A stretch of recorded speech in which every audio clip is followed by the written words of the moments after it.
incluidos por derecho. El siguiente programa fue realizado en el marco del taller de radio del programa de extensión Educación en Contextos de Encierro de la Facultad de Ciencias Sociales de la UNICEN. Les damos la bienvenida a Telarañas. Bienvenidos a una nueva edición de Telarañas, Voces en Libertad.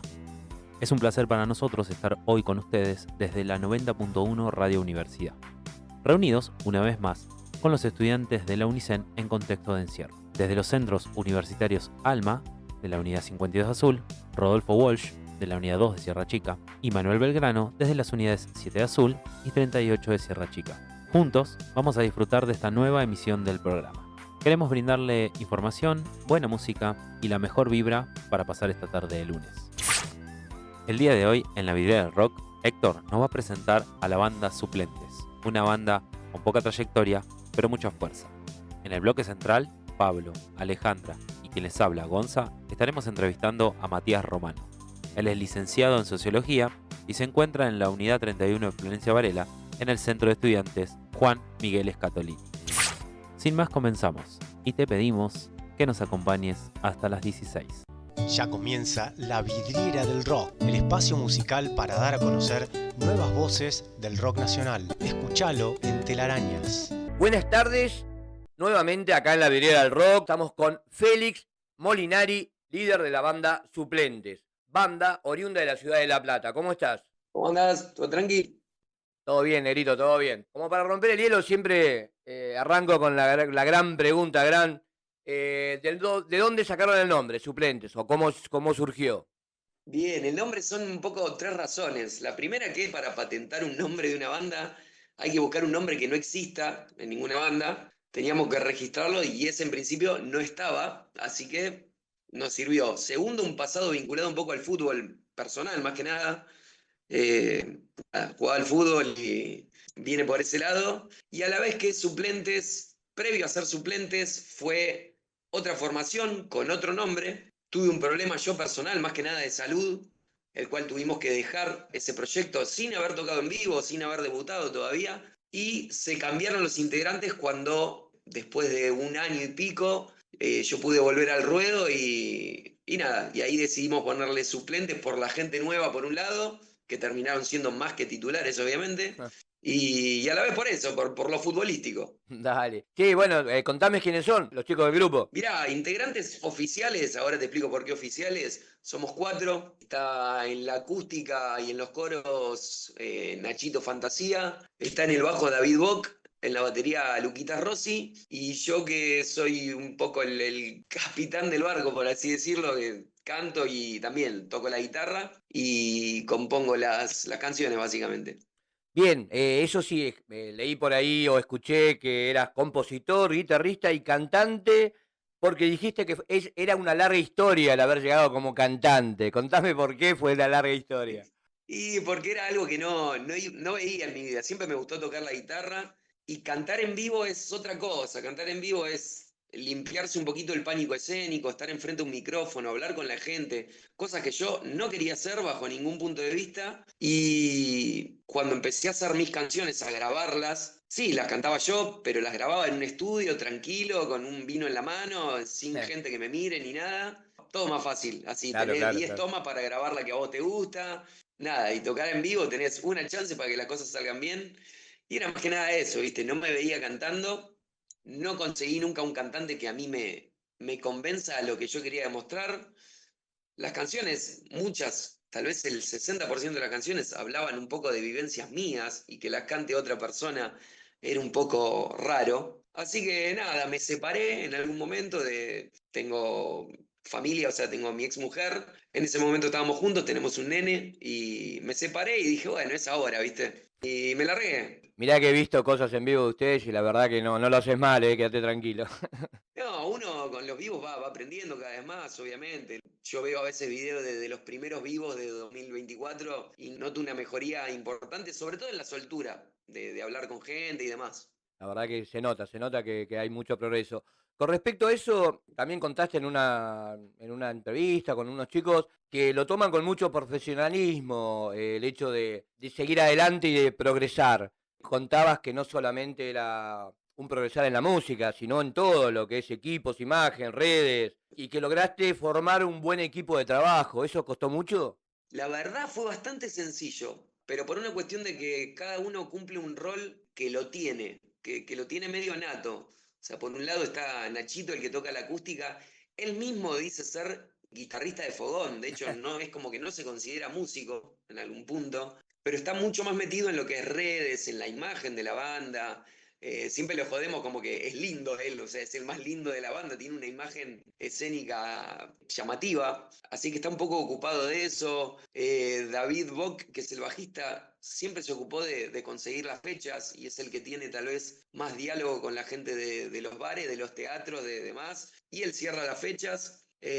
Al margen de que hoy en día las fechas empezaron a salir solas, que eso está bueno.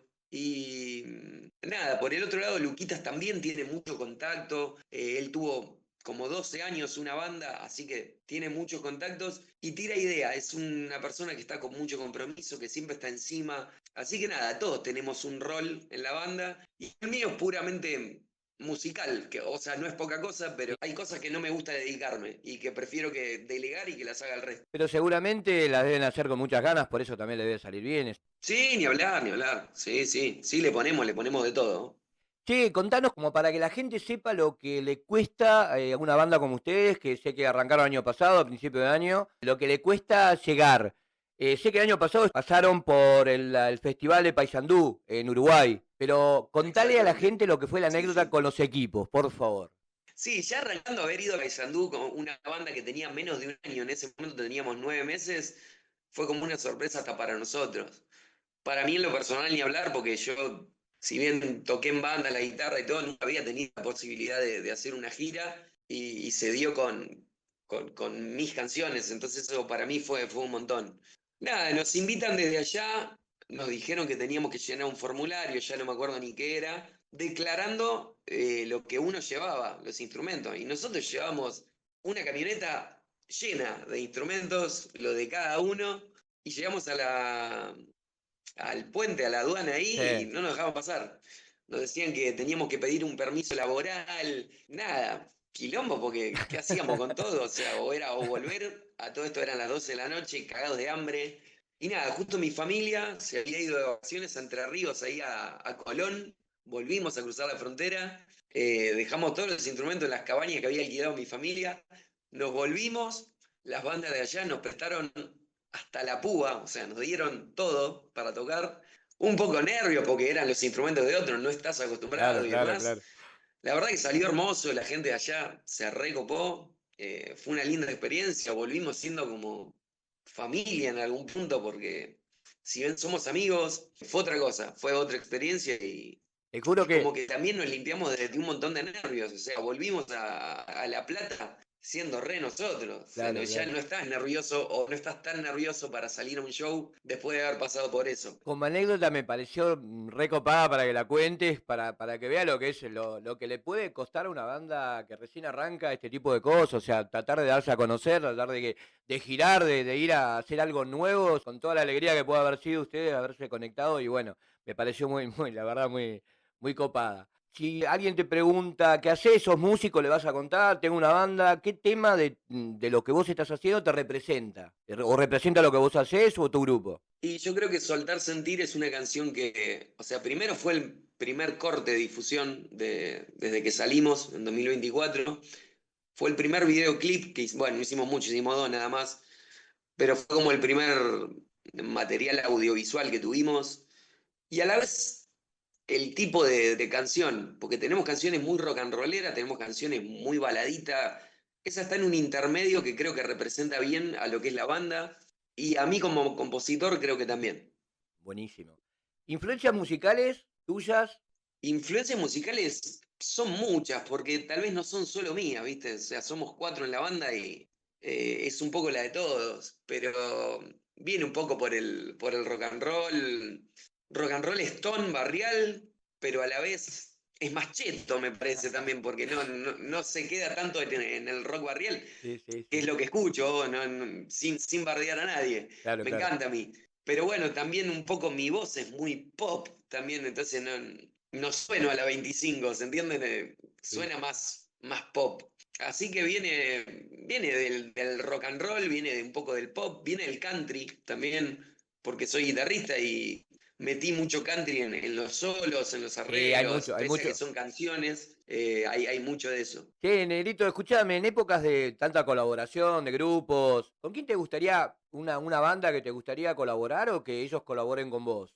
Mira, hace muy poquito te diré que el último show me tocó, nos tocó, como banda nos tocó compartir escenario con una banda muy grosa de acá de La Plata, que yo siempre admiré y que yo siempre escuché, o sea, que la escucho en el auto y canto las canciones y nos llamaron para hacer un show con ellos que para nosotros fue un honor. Es una banda que respetamos un montón, se llama Voltaje, son de acá de La Plata. Y no solo eso, después en lo personal, Franco Consul, que es el cantante, guitarrista y compositor de Voltaje, me dijo, che, ¿no querés cantar un tema con nosotros? Aprovechando Uh, el vivo juntos. Nada, obviamente que le dije que sí. Creo que tuve más nervios con eso que todo el show completo nuestro, porque era no cagarla, ¿entendés? Acordarme la letra, estar enfrente de su público y hacer algo digno. claro, claro. Así que nada, para mí Cumplir. fue una experiencia linda. Mira, como para ir cerrando la primera parte de la entrevista, contame la opinión que tenés sobre el streaming de la música y la llegada de la inteligencia artificial. Si la están usando, la estás usando vos para componer. No, no, la verdad que no. No soy súper tecnológico tampoco, como habrás visto lo que nos costó conectarnos. Eh, la inteligencia artificial, por un lado, me da un poco de miedo también. De hecho, a veces estoy boludeando en Instagram o estoy con el nene, mi hijo tiene 6 años, y realmente a veces no sé qué video es real, qué no. Yo creo que todo lo que es difusión, sobre todo el streaming, es un acercamiento mucho más fácil hoy en día, en la gran mayoría de los casos gratuito, así que nada, aporta más de lo que saca, obviamente. Yo creo que como la contra de ese tipo de cuestiones es un poco restarle, no sé si es la palabra restarle. Cuando por ejemplo, vamos a la música, a las bandas, cuando una banda antes necesitaba pegarlas, la forma de difundir era moverse muchísimo hasta que te escuche la persona indicada. Y ahora siento que todo el mundo tiene ese acceso, entonces llegar a la persona indicada y que esa persona te mire es más difícil que antes en vez de más fácil. Claro, claro. Entonces yo creo que hay pro y hay contras. Más pro que contras seguro, pero es un poco así. Claro, claro, Félix, sí, te entiendo. Igual de cualquier manera también sirve para esto, para que, por ejemplo, yo te haya conocido y en este momento, o sea, yo y otras radios, otra gente te dé la oportunidad de que salgas en un medio, eso también sirve un montón, ¿no? Facilitó muchísimo la difusión de todo, tanto de la Claro. banda como de un montón de cosas. Félix, para que la gente te conozca un poquito más a vos, contame, para ir cerrando también, tu canción favorita. Tengo canciones que capaz que me marcaron, no A sé, ver. Beast of Burden de los Rolling me hizo entrar a los Rolling Stones en su momento, del disco Some Girls. No soy súper rollinga, tampoco no, o sea, escucho y escuché toda la vida a los Rolling, pero ese tema capaz que me hizo entrar en ese mundo. Y después por una forma de tocar, me gusta mucho Mark Knopfler, Uh, escucho mucho Dire Straits, así que Sultans of Swing lo pondría como un tema ícono, un himno de la banda, de él, y que a mí me marcó tal vez como guitarrista. Che, ¿dónde sería tu Sí. sueño tocar cuando estés consolidado como En banda? cualquier estadio, en un estadio, En un estadio, bien. de una. ¿Qué música que escuchás en tu tiempo libre? Y ahora estoy un poco fanatizado con una banda española que se llama Cigarros, que hacen rock and roll. Escucho mucho eso, escucho mucho, no sé, Leiva, Fito Fitipaldis, y así creo que me llegó Cigarros y dije, qué piola esto. Así que hoy en día estoy un poco con eso. Después escucho de todo, escucho country, escucho funk, jazz, me pasan un tango y a veces me nutro de algunas cosas que no conozco. Pero bueno, me parece que por el lado del rock estoy por ahí. Dale. Más rock español ahora. ¿Algún lugarcito Sí. donde te gustaría hacer una gira en un futuro? Yo creo que el interior del país, o sea, si divago y sueño mucho más grande, salir del continente, poner algo así sería impresionante. Pero nada, girar por el país, la verdad que no lo hemos hecho, no es algo imposible ni que no podamos por lo menos apuntar, así que empezaría por ahí, ¿viste? Arrancar por Argentina. Hincha de, o sea, el nombre del grupo viene por la parte del fútbol, decime hincha de qué equipo. Mirá, cuando yo era más pendejo decían que era del que me pague, nunca me pagó ninguno a mí. Así que te puedo decir que soy muy simpatizante de Boca, por mi hijo, porque el padrino lo hizo de Boca, por mi primo, que es el padrino del nene, y porque Boca es Boca. Creo que en cuanto a hincha es uno de los clubes más grandes de Argentina lejos. Así que me quedaría con ese, pero no te puedo decir, che, soy de Boca. Bueno. Simpatizo seguramente. Sí, Félix, la verdad que bueno, espero que te hayas sentido bien en la entrevista, así que bueno, espero que la gente los haya conocido un poco. Antes que nada, gracias por la invitación, por la entrevista. La pasé lindo. Linda la pregunta también. Se nota que se informaron aparte, que no es poca cosa. Sí, negro, ¿y dónde los encontramos en las redes? Mirá, están en Instagram, nosotros somos suplentes.banda y en las plataformas estamos en todas, como suplentes. Más que nada, lo que más bola le damos es a Spotify y a YouTube, pero está en todas las plataformas digitales. Bueno, te agradezco muchísimo y ojalá que algún día pasen de llamarse suplentes a titulares, porque están en todos los titulares de todas las radios y de todos lados. La verdad, un alegrón y haberte conocido y muchos éxitos, loco. Bueno, gracias. Muchas gracias por la invitación, Héctor. Dale. Hermoso, loco. Abrazo gigante. Telarañas. Buenas tardes a todos y todas. Bienvenidos a Telarañas 2025. En este bloque central nos encontraremos entrevistando a Matías Romano. Bueno, Mati, para dar inicio nos gustaría si vos podés hacer una presentación tuya, contarnos un poquito en qué unidad está, quién sos, para que mis compañeros y la audiencia que nos escuche te conozca un poquito más. Bueno, muchas gracias. Bueno, un éxito primeramente lo que hacen, ¿no? Celebro esta actividad que realizan ustedes. Y mi nombre es, bueno, Matías Romano, así me conocen mayormente. Yo me encuentro privado de mi libertad en la unidad penal número 31 en este momento. Y bueno, en esta unidad penal número 31 justamente realicé los últimos tramos de las carreras universitarias que emprendí ya desde el año 2013, que soy estudiante universitario. Pero bueno, entre idas y vueltas, obstáculos, luchas y demás, me pude recibir de licenciado en Sociología y de profesor, estando en esta unidad dentro del Centro de Estudiantes Universitarios Juan Miguel Escatolini. Así que, bueno, dentro de estas actividades académicas, educativas que me fui formando, también soy estudiante de Derecho, estamos con más de 10 materias aprobadas, también de periodismo de la misma forma. Emprendí varias diplomaturas también en la Universidad Nacional de Lomas de Zamora, que las concluí, como en la Universidad Nacional de Quilmes. Y entre todo eso, bueno,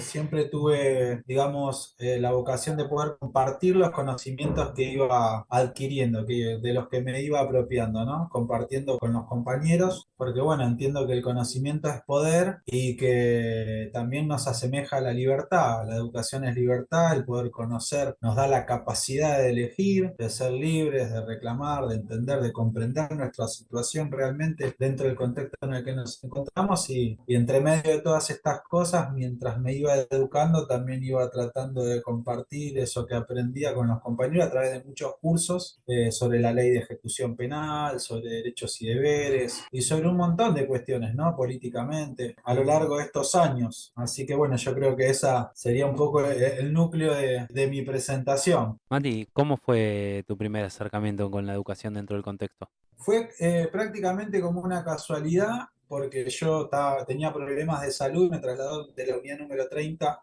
en el año 2010, 2011, creo que 2011, ¿sí?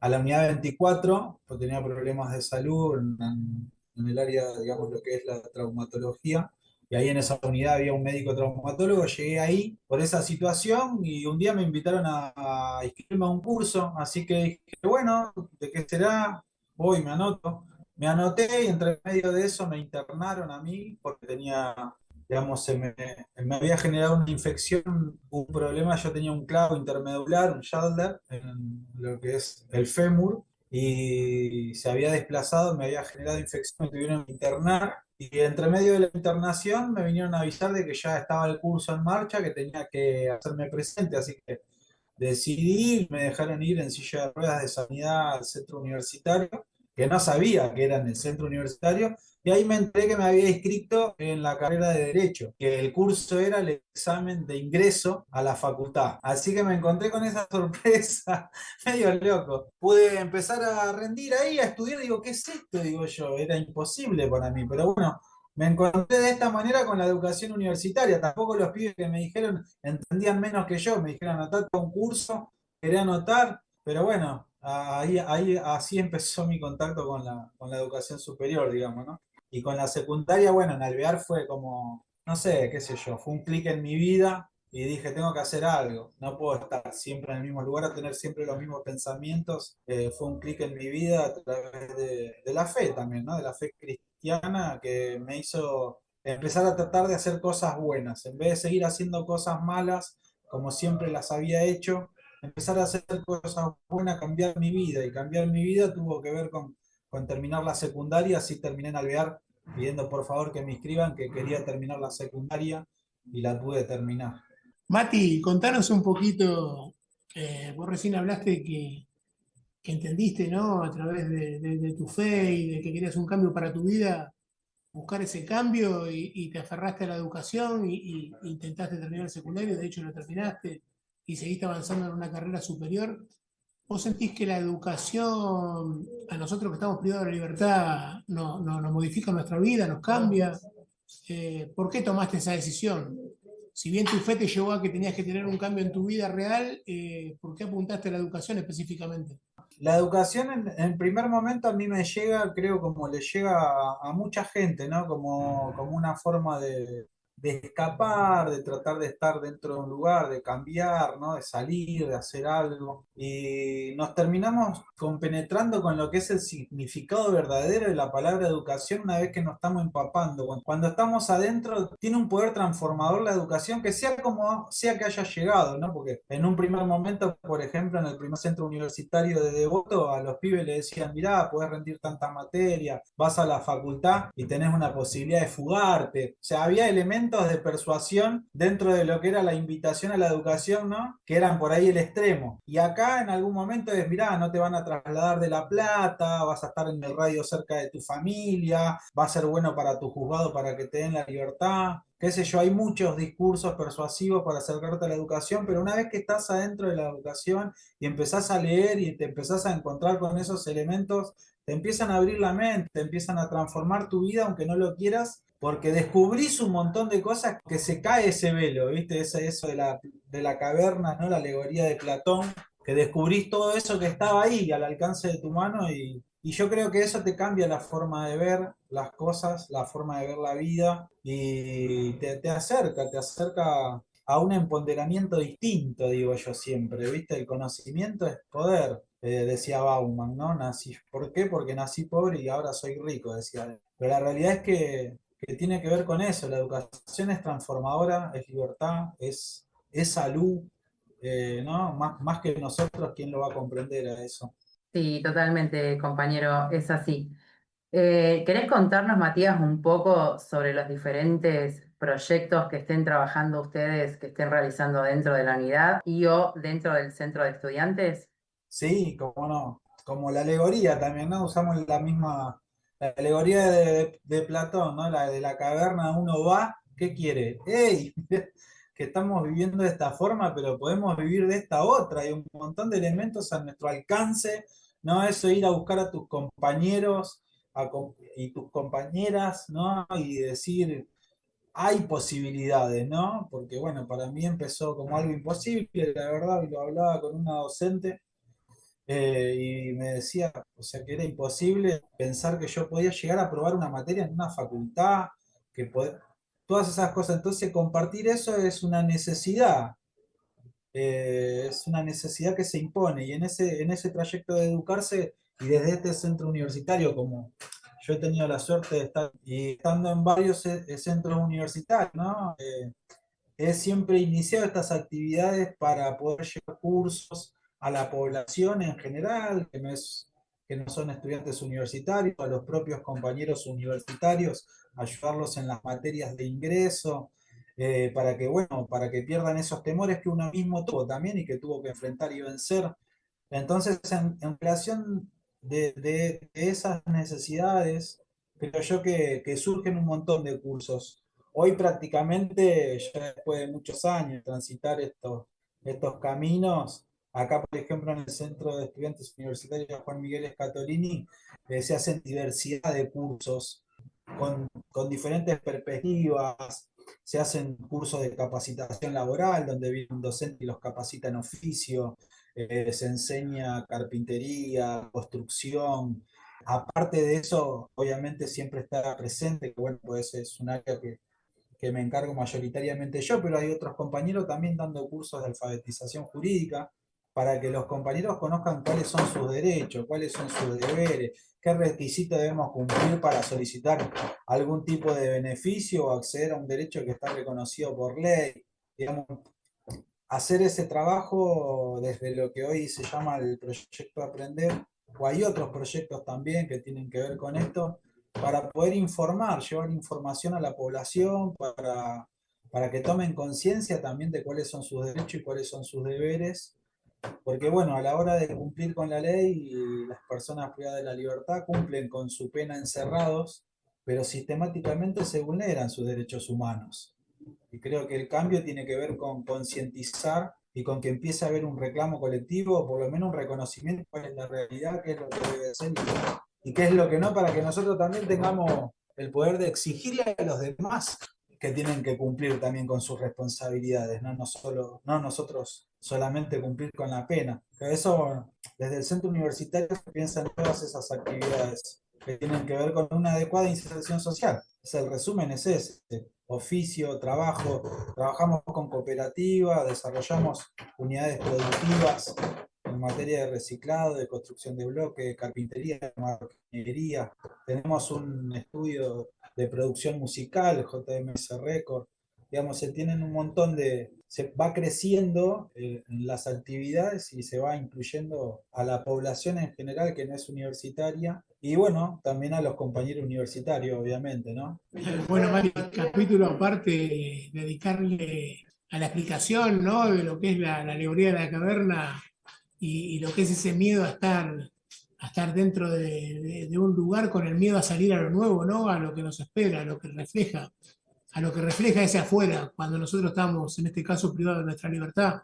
Me acuerdo cuando tuve filosofía por allá hace algunos años y me hacía replantear esta forma de que vemos nosotros, en este caso, la educación desde adentro de la cárcel, ¿no? Y cómo por ahí generamos o vemos en el afuera posibilidades a través de ella. Se me ocurría a mí pensar en base a lo que estás contando, ¿qué te lleva a vos a querer compartir ese conocimiento? Porque está genial, vos encontraste en la educación una salida, te fuiste formando, fuiste avanzando en tu carrera, pero ¿cuál es el sentimiento que vos tenés que estás compartiendo tu conocimiento a través de los diferentes talleres y las diferentes cosas que vos estás dando, los diferentes cursos que yo sé que vos das? ¿Cuál es tu sentimiento? Que los demás también conozcan eso que vos estás conociendo y lo que te está formando. Lo reflexioné muchas veces, ¿no? Y por ahí capaz que yo entiendo que igual, digamos, ese espíritu rebelde no muere, está ahí adentro, creo que en mi caso, porque me parece que es un criterio de justicia también, ¿no? De ver a tus compañeros, a las personas que están en tu misma situación, padeciendo un montón de situaciones que no tendrían que ser así. Y aparte de que no tendrían que ser así, ver a un montón de personas que son responsables, que están cumpliendo funciones públicas y que cobran un salario por eso, que realmente naturalizan que funcione de esa forma. Y creo que tiene que ver con eso, con sentirnos, viste, tipo nos tocan a uno, nos tocan a todos, ¿no? Una cosa que está en uno y quizás no está en todos, porque es como decís vos, o sea, no es que el riesgo de que no te paleen tus propios compañeros por el temor a esa luz que vos venís a anunciar, no existe, no, está pero tajante, ¿no? No solo fue la alegoría de las cavernas, sino si lo trasladás, fue Moisés queriendo salvar a los hebreos, fue Jesucristo queriendo librar de los sacerdotes corruptos al pueblo judío, y hasta el día de hoy esa situación no para. Hoy en día sigue de la misma forma, porque bueno, el sistema lamentablemente no funciona como debería funcionar, pero con un criterio de justicia y por un lado positivo yo lo transmito de esa forma, si entendiendo sociales que no podemos transformar porque no vamos a resolver la superpoblación y el hacinamiento, pelear para que los pibes, bueno, tengan una celda para cada uno como debería ser según la regla mínima para el tratamiento del recluso, es como algo que se vuelve obsoleto en la realidad, pero sí poner objetivos que puedan transformar su realidad para alcanzar su libertad más rápida. porque los jueces son los principales responsables. Los jueces que dictan la medida privativa de la libertad son los principales responsables en tener que garantizar que las condiciones de detención se cumplan tal cual las leyes los indican. Y los jueces, lamentablemente, cuando vos pedís tu libertad, ahí te aplican la ley y la 12.256, inclusive si la 24.660 es más restrictiva, te la quieren aplicar aunque no deban, pero sin embargo, a la hora de asumir su responsabilidad y cumplir con su función, lo vemos claramente, no lo hacen porque las condiciones la evidencian en las cárceles, superpobladas, sin nada, personas con problemas de salud que fallecen, el 70% de las personas privadas de la libertad hoy actualmente fallece por enfermedades curables no asistidas. Tenemos personas que tienen hipertensión, que tienen problemas de presión y no les suministran el enalapril. O sea, un homicidio es doloso, omisivo, o sea, para entrar en términos técnicos, es una locura lo que está pasando. Y está naturalizado. Entonces, yo creo que con este nivel de cavernización, si se quiere, ¿no? De oscuridad, es como que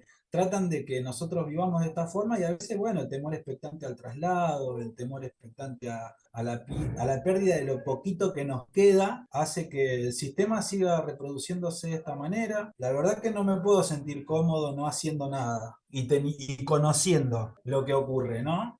Así que yo creo que no hay duda de que eso impulsa, que eso motiva y bueno, y que no todos son iguales dentro del sistema, esa es la realidad, ¿no? A veces por ahí todos no son iguales, hay personal penitenciario que por ahí tiene otro pensamiento, no es la mayoría, pero sí del ministerio que sí se involucra y no solo se saca la foto. Digamos, hay actores que se involucran y que tratan de buscarle una solución a esto y creo que, bueno, que sí, tejiendo redes de interdependencia mutua, agrupándonos y haciendo escuchar esta voz, creo que no estamos perdidos, compañeros y compañeras. De alzar la voz bien alto y visibilizar todo esto que sucede, todo esto que vivimos día a día, que no es ajeno a poca gente, que hay mucha gente que lo padece y que es importante que podamos mostrarlo, que podamos hablarlo abiertamente, que se escuche cómo nos toca vivir y como decís, ¿no? Digamos, cómo hay una parte de la justicia que se preocupa porque las condenas estén firmes, porque los beneficios no salgan, porque las personas se mantengan dentro de la cárcel, pero dentro de la cárcel toda esa parte de la justicia que las tiene que proteger y que les tiene que asegurar un lugar no se cumple. Mati, te vamos a invitar a un pequeño corte y seguimos charlando con vos. Continuamos en este segundo bloque con la entrevista a Matías Romano en la unidad número 31 de Florencio Varela. Mati, nos estabas contando acerca de las diferentes actividades que ustedes realizan dentro del espacio. Estuvimos hablando de cursos y diferentes talleres que se dan. Para realizar esas tareas, ¿ustedes reciben algún tipo de apoyo? ¿Hay alguna universidad, hay alguna institución, hay alguien específicamente que les esté dando una mano con eso? ¿Que entre dentro de la unidad, entre dentro del centro a colaborar con ustedes? ¿O cómo se manejan? Yo puedo hablar después del 2020, ¿no? De los hechos que acontecieron para noviembre del 2020, que fue, bueno, casi todas las cárceles de la provincia de Buenos Aires, ¿no? La unidad 48, por ejemplo, se prendió fuego el centro, acá también hubo siniestros y demás. Y después de esas situaciones fui trasladado para este lugar y desde este lugar puedo describir, recibimos apoyo por parte del ministerio, ¿no? Por Juan Miguel Escatorini, que en ese momento padrino de este centro todavía estaba con vida, que él, digamos, fue uno de los que intervino para que no se cierre el centro como tampoco el pabellón universitario. Y desde ahí empezamos a recibir el apoyo desde lo que era población carcelaria, donde estaba María Inés Franco, pareja de Juan Miguel Escatorini. Después Juan falleció. Y a través de María Inés Franco, ¿no? Que trabajó mucho tiempo en el Ministerio de Justicia y Derechos Humanos de la provincia de Buenos Aires, bueno, logramos poder estar en contacto con otros actores del Ministerio de Justicia, como lo fue Marcelo Iafola cuando estuvo en su gestión dentro del Ministerio de Justicia, y lo que es Paula, bueno, la doctora Paula Daniela Napoli, ¿no? Que la verdad que es la que nos acompañó e impulsó y estuvo presente siempre en todas las actividades y está presente hoy, porque no podemos perder de vista que, bueno, los cursos por ahí que doy yo, o enseñarle a hacer un habeas corpus y todas esas cosas, son fantasmas que operan también para el lado del servicio penitenciario, que trabajan en sus mentes y muchas veces, bueno, por inercia quieren reprimir. Así que la compañía de Paula Daniela Napoli en todas estas actividades fue fundamental para que esto se propague, y no podemos perder de vista igual que la Universidad Nacional de La Plata tuvo su presencia, su acompañamiento, defendió estos espacios, y que a través de la Universidad Nacional de La Plata nosotros tenemos convenio con diferentes facultades, ¿no? En las cuales yo me he recibido, otros compañeros también, como son Derecho, Periodismo. Así que docentes de la Facultad de Derecho, docentes de la Facultad de Periodismo, esporádicamente se han hecho presentes a hacer actividades, a hacer talleres. Inclusive hoy tienen radio de la Facultad de Periodismo y Comunicación Social de la Universidad Nacional de La Plata, hacen radio en el espacio de JMS Record, donde funciona también hoy una radio ahí donde hacen programas también de este estilo, pero fundamentalmente por ahí destacar la perseverancia y la actitud de la doctora Paula Daniela Napoli. La verdad que hoy nosotros, aparte de este centro, inauguró un centro cultural, y el centro cultural tiene el nombre de Paula Daniela Napoli. Por ejemplo, otro día preguntaban, ¿pero por qué tiene este nombre y no le pusieron el nombre de, no sé, Madama Gandhi o qué sé yo, no sé, por decir algún nombre, ¿no? Y le digo, ¿tiene este nombre? Le digo, porque esto se construyó en base a la resistencia y al acompañamiento, porque si bien nosotros pusimos el lomo, hubo alguien que nos bancó, porque claramente estamos en desventaja, más allá de que... Así que Paula, Daniela Napoli, por sobre todas las cosas, y después, bueno, muchos actores, como la Universidad Nacional de Quilmes también, que se hizo presente, la UNCI se hizo presente, tecnicaturas, hoy hay varios, por ejemplo, están acá, vinieron los docentes de la UNCI y están haciendo las tecnicaturas en seguridad e higiene, ¿no? Que son carreras más cortas, pero con salida laboral, y ellos están presentes. Constantemente recibimos docentes, por ejemplo, hoy yo este año hicimos Sociología General, la primera materia de la carrera de Sociología, de licenciatura o de profesorado. También sirve para historia, la hicimos acá en el pabellón, yo fui adscrito de cátedra y la hice con la docente Inés Oleastro, o sea que la facultad, la UNLP, tiene una presencia acá en estos espacios y bueno, nos ayuda a sostener todo esto, ¿no? Porque la particularidad que tiene estos lugares que, bueno, estamos nosotros autogestionando plenamente desde el centro, y si no tenemos un apoyo de afuera, muchas veces gana la vigilancia sobre la asistencia y tratamiento. Con esto quiero decir, tengamos a las 3 de la tarde, por cuestión de seguridad, todo engomado, nadie sale, no quiero nadie. Entonces la cuestión de seguridad avanza de tal manera que nos quedamos sin una adecuada inserción social. Todas esas luchas las damos nosotros y tenemos que tener un acompañamiento para que pueda prevalecer todo esto. Y aparte frutos. Los frutos están, digamos, hablamos ética y moralmente con frutos, y después el acompañamiento indiscutible de personas que vienen y ven nuestro trabajo y confían en ese trabajo, y bueno, y por eso podemos seguir creciendo como estamos creciendo ahora con la idea de cooperativizar los espacios, porque sabemos que en las cárceles,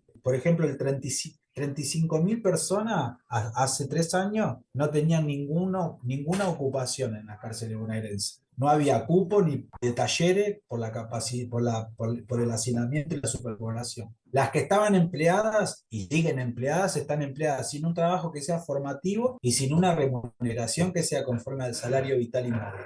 Pero tenían una ocupación, digamos, está trabajando para el informe criminológico. Hoy nosotros con la autogestión generamos espacios cooperativos donde se forman en un oficio, pueden tener continuidad en el medio libre cuando salen y son aceptados por las cooperativas para que puedan trabajar en esos espacios, y acá adentro ya producen riqueza independientemente del Estado, o sea, no alteran el arca del Estado, no viven de los impuestos de los ciudadanos, generan su propia riqueza y se redistribuye de una forma equitativa entre los que trabajan. Ese modelo creo que está funcionando en varios lugares, pero bueno, decidimos también desde el centro empezarle a dar lugar a eso para generar trabajo genuino que forme, que permita una remuneración y que además de eso permita una continuidad para las personas que están privadas de la libertad una vez salen, porque si salen sin saber nada, en las cooperativas son una carga y no es muy fácil la lucha que dan las cooperativas afuera. porque no hay dinero, no hay trabajo, hay una situación política y económica muy conflictiva. Entonces salen formados a incorporarse a una cooperativa. Así que bueno, estamos tratando de analizar todas esas cosas con los primeros pasos dados. Mati, compartimos con vos, obviamente, esto, el trabajo de la cooperativa es remarla y remarla, remarla, sobre todo en un contexto económico, político y social que está tremendo. Pero bueno, no vamos a ahondar en eso. Lo que sí queríamos es que por favor profundicemos más vos, que nos digas un poquito más, que nos cuentes quién es Paula Napoli, por favor. La doctora Paula Napoli, ella es docente de la Universidad Nacional de La Plata, de la Facultad de Ciencias Políticas y Sociales, de la materia de Derecho Internacional Privado.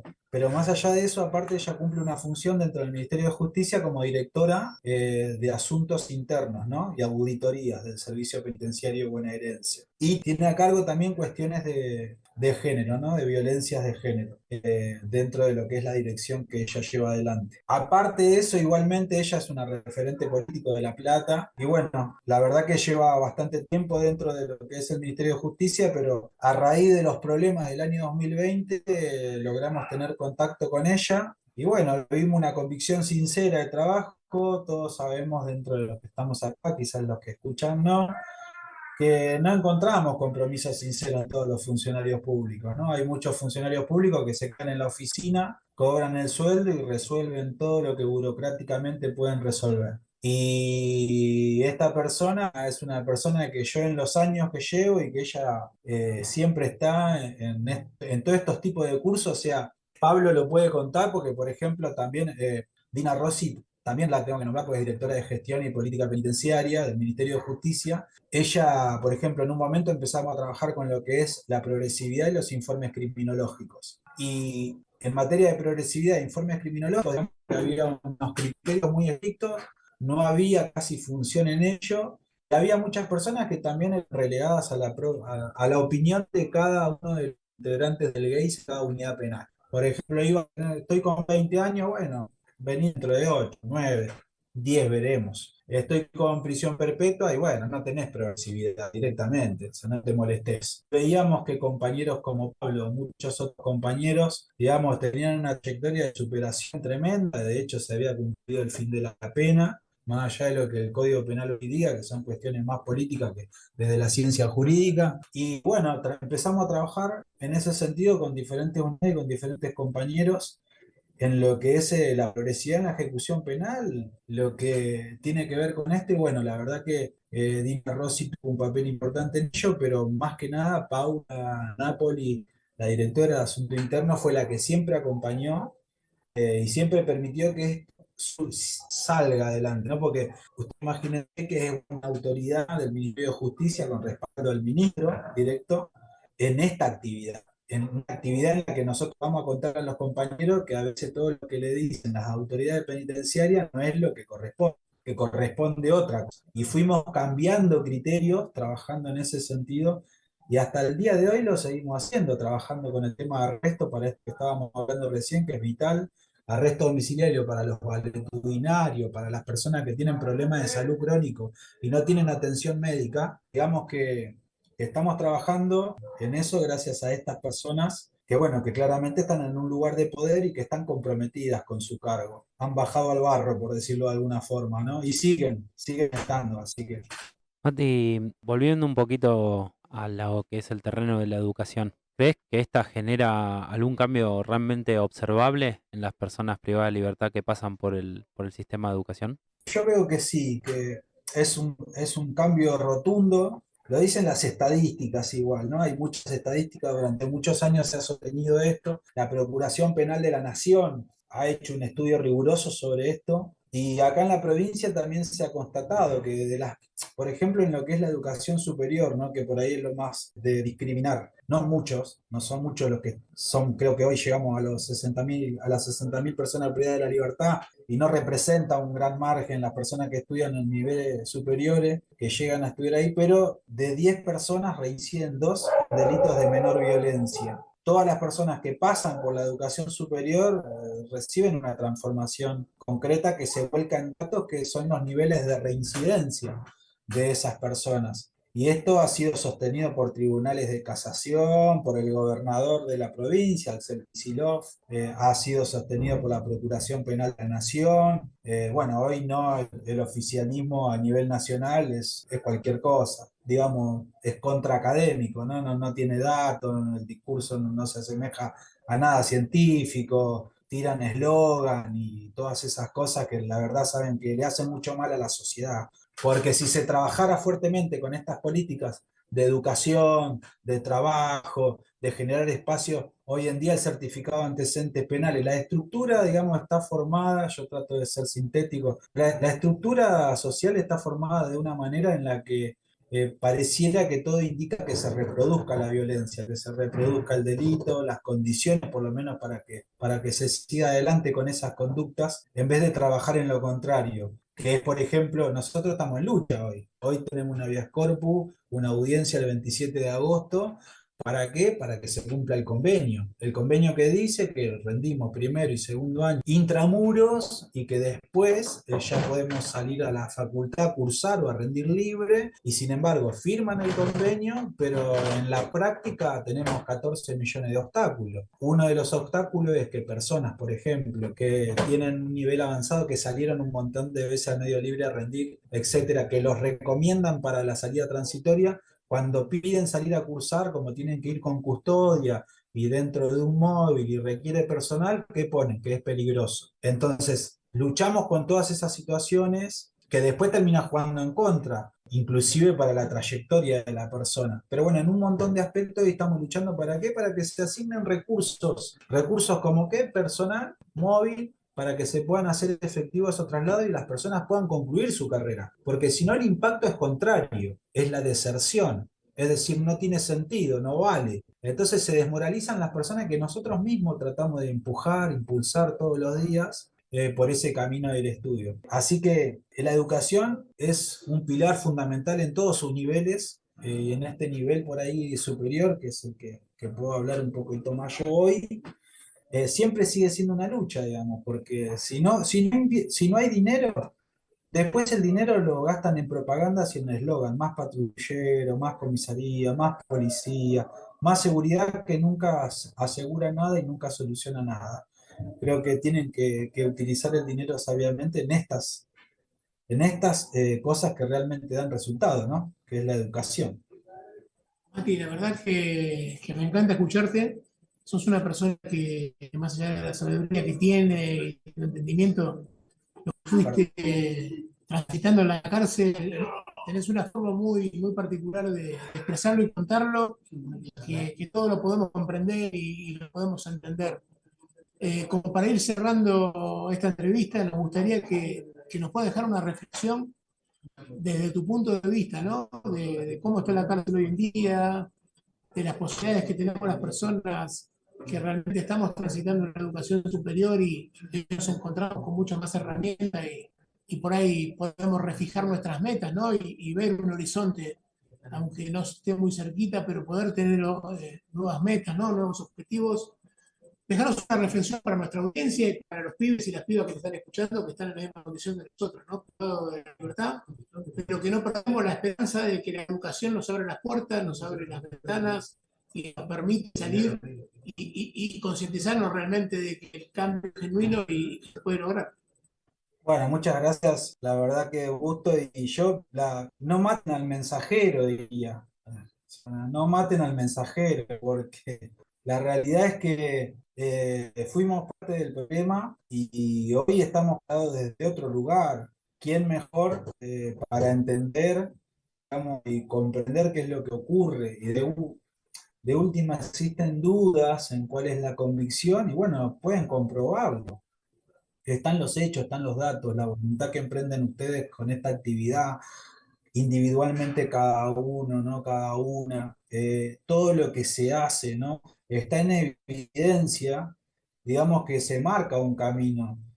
es necesario que el camino hoy que se está marcando con tanto esfuerzo, con tanta lucha, ¿no? Sin declinar, teniendo como detractores a los que nos tendrían que garantizar, ¿no? El camino hacia la adecuada inserción social, se pueda reformar, se pueda transformar por la opinión pública, que la sociedad pueda entender que el discurso del punitivismo, que el discurso del castigo, del ojo por ojo, ¿no? Del diente por diente, no ha traído ninguna solución al conflicto que lamentablemente castiga a la sociedad de manera injusta. Pero eso que es injusto y eso que se sufre hoy en mayor medida que ayer es porque justamente han elegido seguir un discurso punitivo, un discurso de castigo, un discurso de aumento de penas como solución de todos los problemas, que no soluciona ningún problema y los empeora a todos. Entonces yo creo que hoy la sociedad se tiene que comprometer, tiene que tener esta posibilidad de escuchar este programa o estos programas y de poder comprobar si realmente existen personas que tienen estos criterios y estos criterios son convincentes. No como tenemos funcionarios públicos hoy con discursos de punitivismo y que después tienen 150 causas abiertas y están sospechados de 1000 males. Entonces la realidad creo yo que tiene que ver con